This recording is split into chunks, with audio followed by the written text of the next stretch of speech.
Keeping Up with Jones, the Lonnie Jones podcast adventure. I am your host, Lonnie Jones.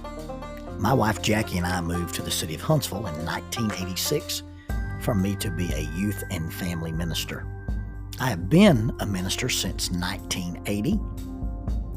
I have served in this community as a police chaplain assigned to a SWAT team since 1992, and I've been in private practice as a licensed professional counselor since 1998. I'm also an adventure educator and an avid outdoorsman. I dabble in rock climbing and I goof around with Brazilian Jiu-Jitsu. Our life has been full of many wonderful experiences and some just outright adventures. I used to write about those things in a little church bulletin article. So now instead of asking you to read those things, we're just going to talk about them in our podcast. And as we talk about them, we're going to talk about the facts. The facts lead to concepts, and the concepts lead to application. One caveat about the facts is, for the most part, we're going to tell you the facts just as they happened. But every now and then, we're going to tell you the way other people have told us they remember it happening with a little bit of embellishment. It's all good, clean fun and for educational purposes. Thank you for listening, and we hope you enjoy Keeping Up with Jones.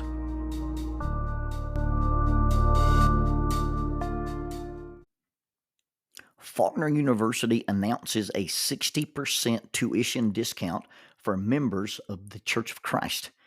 Now, there are some guidelines. This 60% tuition reduction is applicable to adult undergraduate Bible degrees or graduate Bible degrees from the Curley Graduate School of Theology in the VP Black College of Biblical Studies. You must satisfy all admission requirements and maintain satisfactory academic progress. You must remain continuously enrolled, including summers, until the completion of the degree. You must provide a letter from an elder or minister, preferably on church letterhead, verifying that you're an active member of a Church of Christ congregation prior to your initial enrollment. This offer applies to adult undergraduate degrees such as biblical studies, youth and family ministry tracks, and it also includes graduate degrees. And those are the Master of Arts in Biblical Studies, the Master of Arts in Family Life Ministry, or a Master of Theology, and it also applies to the PhD in Biblical Studies. For undergraduate inquiries, please contact Adult Enrollment, 334-386-7140, 334-386-7140, or Adult Enrollment at Faulkner edu. That is Adult Enrollment at faulkner.edu. For graduate inquiries, please call 334-386-7539, 334-386-7539. Graduate enrollment at faulkner.edu. That is graduate enrollment at faulkner.edu. Faulkner University is a sponsor of Keeping Up with Jones, the Lonnie Jones podcast adventure.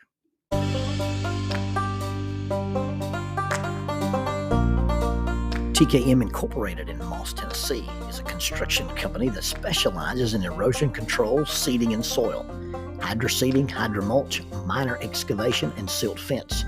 They also provide traffic control and construction signs. Their business is keeping people safe, but their passion, their mission, is they wish that all men could be saved. TKM has adopted the nickname the King's Men because as they serve you, they also serve the King. If they could provide any of their services for you, please contact them at 931-243-3958. That is 931-243-3958. Or you can contact them on the net at tkminc2001 at twlakes.net. That is tkminc2001 at twlakes.net. TKM Incorporated is a sponsor of Keeping Up with Jones, the Lonnie Jones podcast adventure.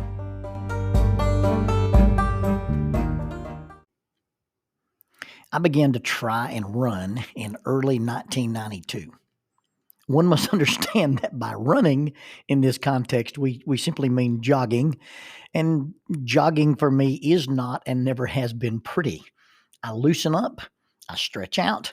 I lean forward. When I fall off balance, I begin to stumble, and 3.5 miles later, I come to a stop. I'm the only person who, when they go for a jog, people pull over and ask, "Sir, are you all right?" "Excuse me, sir, do you need help?" The sole purpose of that endeavor was to run alongside the SWAT team. Now, in those days, it was called the SRT team, the Special Response Team. The guy that was in charge of our PT training, a guy named Rodney Baker, always referred to what we did as the LSD, the long, slow distance.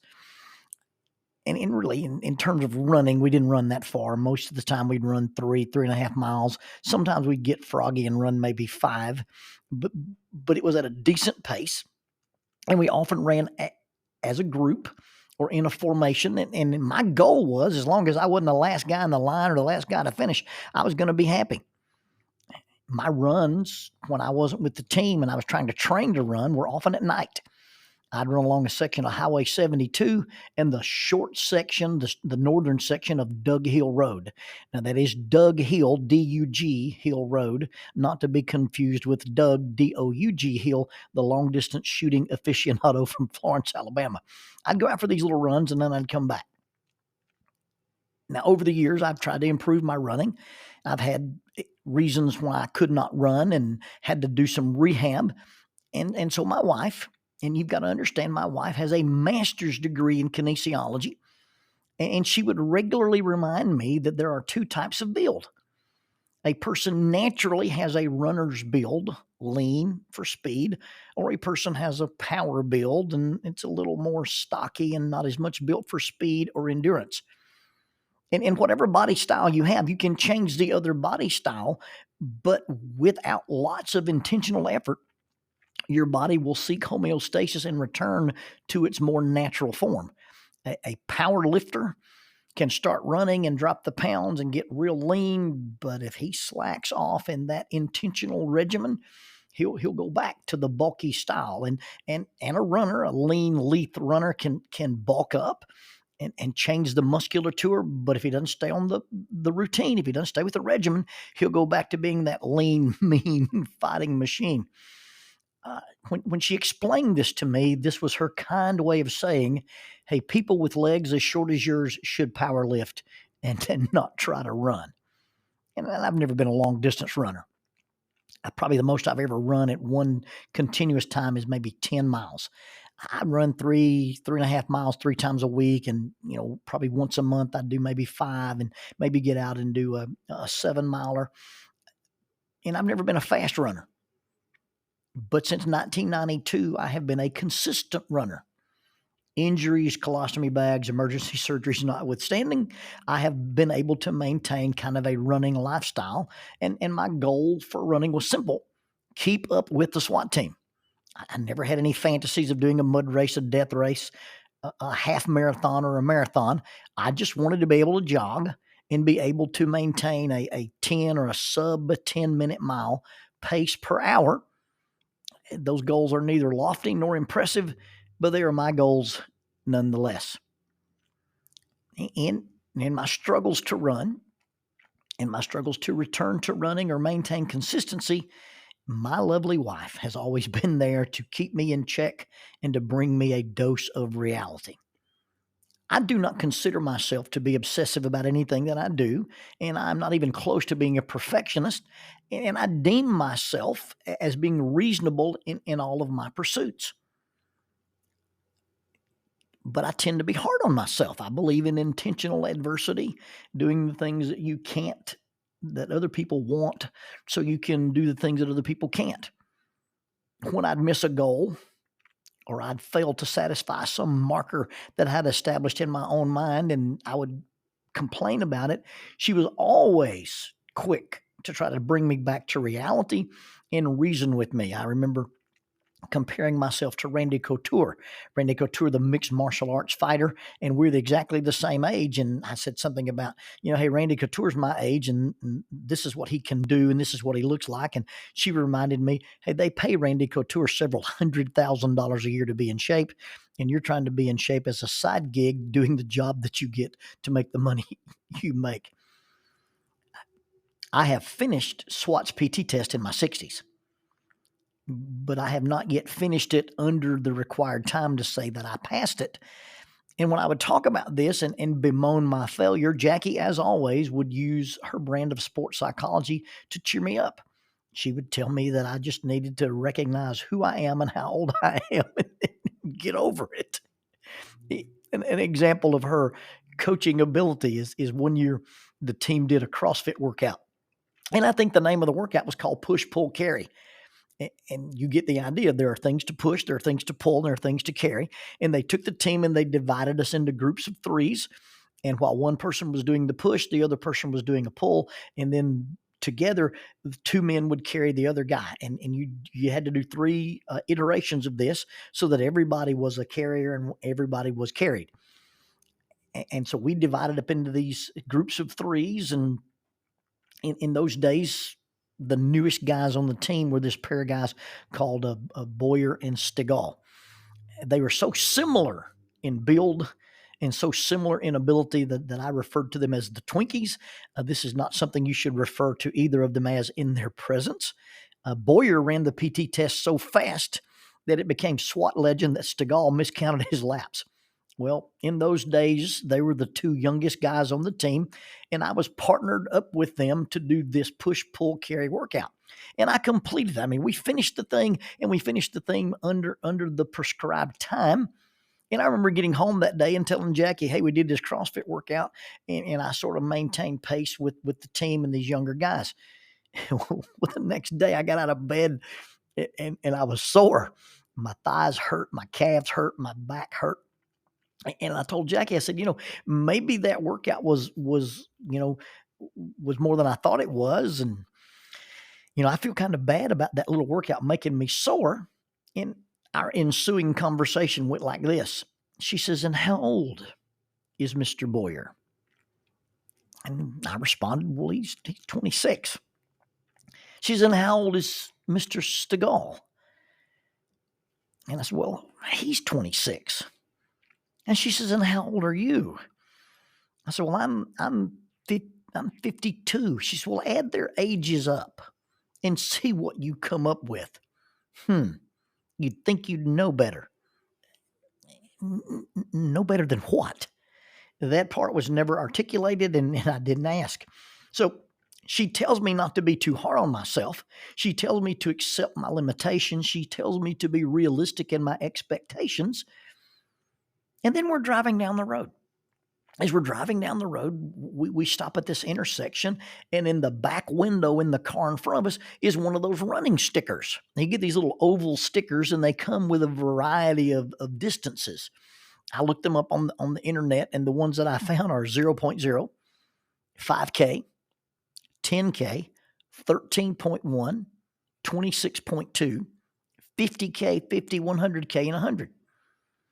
And basically, those are distances that you can run in these elite races. And this car had a sticker on the back window, and it said 26.1. In my mind, some print shop messed up the sticker. Someone vaguely knew about running sticker distances, and they understood there's a 13.1 and a 26.2, and they just mixed them up, and they printed the decals. And instead of doing 13.1 and 26.2, they probably did 13.2 and 26.1. But anyway, you got these messed up decals. And if you aren't a runner and don't understand, it is probably easy to do. I mean, I'm in a Facebook group where the guys in the group are saddle hunters. And the particular version of saddle hunting we do is that we climb ropes and we stay attached to the rope the whole time we're hunting. And then when it comes time to leave, you just rappel down the rope. Well, I don't know how many times the guys in this group will make a post and they will call it repelling, R-E-P-E-L-L-I-N-G, rather than rappelling, R-A-P-P-E-L-L-I-N-G. It may just be that they're talking into their phones and getting the text, or it may be that they don't know the difference between repelling and rappelling. It happens all the time. You hear someone talk about a mute point, M-U-T-E, rather than a moot point, M-O-O-T. People talk about the rotator cuff rather than the rotator cuff. People are suffering from Alzheimer's disease rather than Alzheimer's disease. I've heard people say ideal when they meant idea. And recently, one of my friends said that they were in a situation and they hoped they did not exasperate the situation. And what they meant was exacerbate the situation. And the list could go on. But anyway, you've got this guy who messes up a sticker. And it's something you can do. You're in a print shop. You're not a runner. Hey, we need these distances. And they're thinking marathon versus half marathon. So you have this 26.1 sticker on the back of this car. I think it's humorous because I think it's got to be a misprint and somebody put the wrong sticker on their car. And so I look at this 26.1 sticker and I tell my wife, I said, what do you think that means? And without hesitation, my wife, the accomplished coach, the master of kinesiology, sports psychology emphasis, the espouser of balance, temperance, and reason says, well, the only thing that can mean is I'm a pathetic quitter and a loser. What? A guy ran 26.1 miles, 1/10 of a mile less than the official marathon, and you call him pathetic and he's a loser? And she responded, well, he's the one who put the sticker on his car. How in the world do I get to the idea that some of my physical fitness endeavors fall short? Where would I come up with an idea like that? Well, because I live with the sports Nazi. The 26.1 marathon guy is a pathetic loser and a quitter. Now, I assume that her remark was a humorous retort, and she really doesn't feel that way. But I'm scared to ask. You now understand the idea of mixed messages. You should be less hard on yourself. You should accept your limits. You should accept your limitations. Be reasonable for a guy your age. And then you see a sign in a car that advertises a guy missed a marathon by 1/10 of a mile, and he's a loser and a quitter. Mixed messages. Now, okay, I know she was kidding. But how many times do people hear us say offhand remarks and come to believe that those are the rules of the world? How many times have people heard us say things and come to believe that that is our belief system, or at least that is the belief system that they are stuck with? How many times have people heard us say things and decide that they're stuck with that label? Well, you're just a quitter. You're just a loser. How many times have people heard us say things and come to believe that that is our belief system and that this is the criterion that they will be judged by and a standard they will be held to? I don't know why some things have that power, but some things stick to us. Well, anyone who does that is, anyone who believes that, anyone who voted like that, anyone who wears that, looks like that. Hey, listen, you can just try your best. Couldn't you try harder? Hey, a B is fine. Why didn't you make an A? I love you no matter what. You know, if my kid or my spouse ever did that, I told a story in a lesson the other day, and we were talking about the crucifixion. And I basically explained that I had a very nice ring that I got when I was in college. It was my senior ring from college, and it had a blue stone, and inside the blue stone was a cross. And that I had chosen after some reflection in my own life and after looking at what I understood about the Romans and their use of crucifixion as a tool, that I had chosen not to wear decorative crosses. Because those decorative crosses, although they are a reminder of God's love for us, take something that was a cruel torture instrument and makes it soft and pretty and smooth and lovely. We'd never allow a real cross in our church buildings. They're too rough. They're unfinished. They probably smell bad. And there'd be way too much dried blood on them. And I was just making that as an observation about that we sometimes don't really look at the cruelty and the reality of the cross because of the way we express it in jewelry. And it's an entirely personal opinion. I don't think it's wrong to wear a cross. I don't think it's right to wear a cross. It's just something I just chose not to do. It was not a good representation of what I had become to understand. But a very, very young person in the audience got the idea that I thought crosses on jewelry was a way that people made fun of God because they didn't understand the seriousness of the crucifixion. And that's not what I said. That's not what I meant, and it's not what I believe. But that's what they heard, and it stuck with them. Now, we give lip service to your best is okay. Do the best you can. Don't try to be the best. Just be your best. You aren't responsible for what you can't control. The way other people treat you says more about them than about you. But in the next breath, in casual conversation, hey, real men don't tap. I wouldn't let anybody treat me that way. You're a quitter and a loser if you didn't graduate. You're a quitter and a loser if you didn't get a black belt. You're a quitter and a loser if you got divorced. You're a quitter and a loser if you ever thought about suicide. You're a quitter and a loser if you set limits and get out of a toxic situation, whether it's a church, a job, a relationship, a business deal, a friendship, or a family. We listen to people, and those things stick to us and with us. And people listen to us, and those things stick to them and with them, and we create rules for life. We create implicit meanings that give bearing on our worth, our value, and our self-perception. And please understand, I'm not saying that it is always right or always wrong to stop, leave, or quit, or to change. What I'm talking about is the things that are said in our presence or that we say in an offhand, casual moment, and we walk away or others walk away with the interpretations of other people's stickers. And that thing that instantly flows out of our mouth when we respond to the 26.1 sticker, it may not be a Freudian slip actively revealing what we think or feel on the subconscious subliminal level. But when you hear people say things and people hear you say those things, they can and often do become the perceptions, the unspoken rules, and the evaluative metrics for people who are listening. It's not what we actually believe, but it's what we said. And there are those who listen and decide that since we said it, they now believe it, whether or not it's how we actually truly feel. And even if it's not true, it sticks in their minds.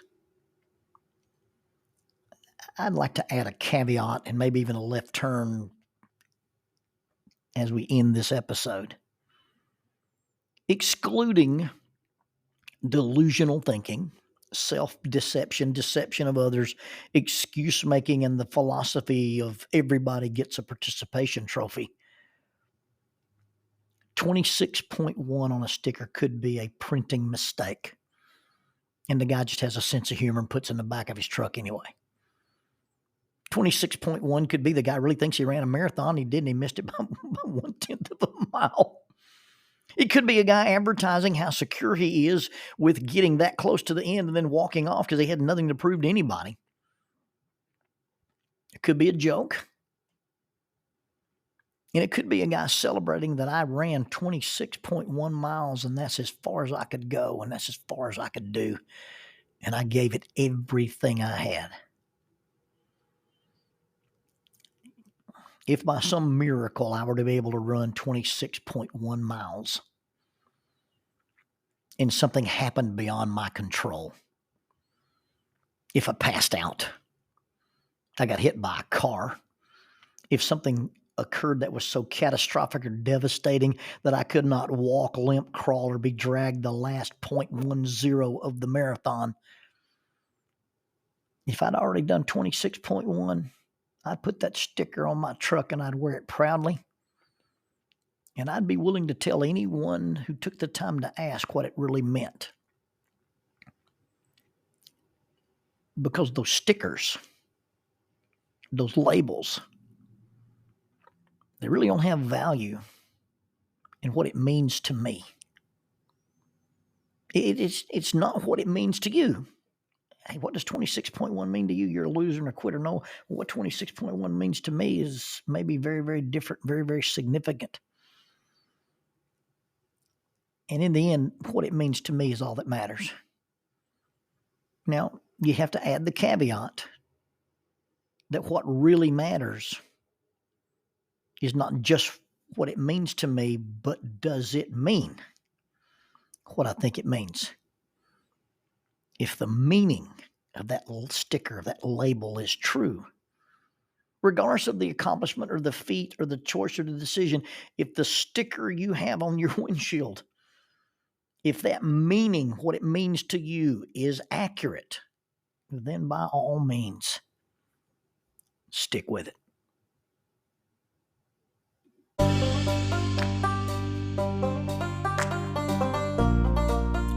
Using the tool of shortwave radio, World Christian Broadcasting literally covers the world every day with the gospel. They use 2 large curtain antennas. One is located in Anchor Point, Alaska, and the other in Madagascar. They send out messages that are recorded at their international home in Franklin, Tennessee. They make available 40 hours of broadcast every day. The broadcasts are made in English, Chinese, Russian, Spanish, Portuguese, Korean, English for Africa, and Arabic. They would love for your group to visit them. You can bring your ladies group, your youth group, or your men's group. Just give them a call at 615-371-8707, 615-371-8707, or you can go to 3Ws worldchristian.org, find the Donate Here button, and make a financial contribution to support this work that literally covers the world every day with the gospel. World Christian Broadcasting, in cooperation with Keeping Up with Jones, the Lonnie Jones Podcast Adventure.